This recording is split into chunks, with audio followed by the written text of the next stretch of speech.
Sa atong panahon karon, ang basihan sa kalampusan sa usa ka tawo mao ang pagkakuha sa pinakataas nga posisyon sa iyang trabaho. Maglipay kita kon pananglit, ma-promote kita o baka tubuan ang sweldo.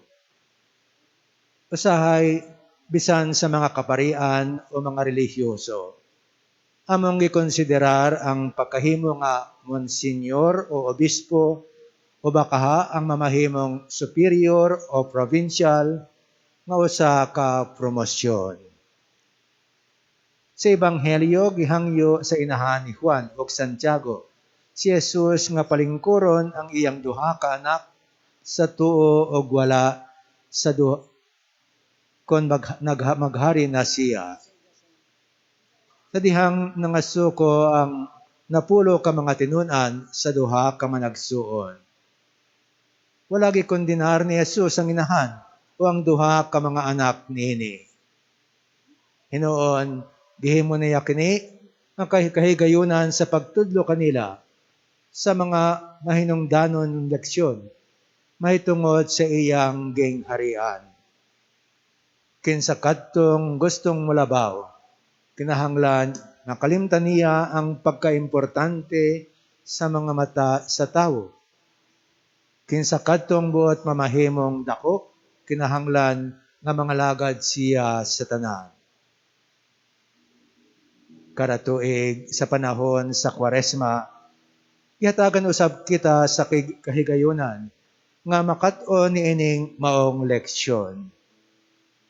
Siguro daghan kanato ang nigamit sa Kwaresma nga panahon aron mapaduol sa Dios, ingon man gustong malingkod sa kiliran ni Jesus.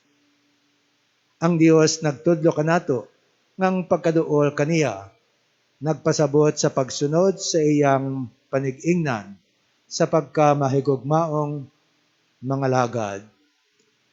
Kinahanglan nga kat-una nato unsaon pagpakamatay sa atong kahakog diha sa pagtalikod sa nato sa pagpakasala ug hangpon nato ang kinabuhing puno sa pagsalig ug pagkamasunoron sa Amahan.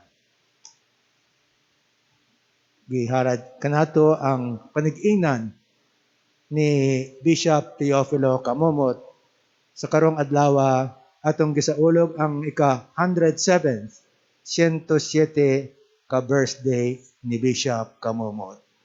Dako nga event ang nabuhat kagina sa pagdedicate sa bag-ong simbahan sang Saint Teresa of dito sa Karkar sa lungsod ni Bishop Camomot. Daghan ang mga istorya kung unsa kining obispo nood nga simple lang ang iyang pagkinabuhi ug kinasing-kasing na pagpangalagad sa mga kabus at ang iyang panig-ingnan sa pagkat-on niining leksyon sa Ginoong Jesus. May istorya gani nga panahon ng Vatican II na late siya sa usa ka session. Kay dili siya nag-uban sa mga kadaghanang mga obispo na nagkuha sang eroplano. Nagbarko siya. Gipangutana siya sa mga kauban ng mga obispo. Ngano man dili ka nag-uban sa amon sa pagsakay sa eroplano at nagkuha ka pa sa barko. Ang gikuha mo panimo third class. Nga naman third class ang gikuha mo nimo, obispo ka man. Ang tubag ni Bishop Camomot, kay wala man fourth class. Bisan obispo, wala siyang siguro gitawag nato nga privilege, no? O kapangita sang perks sa usa ka obispo.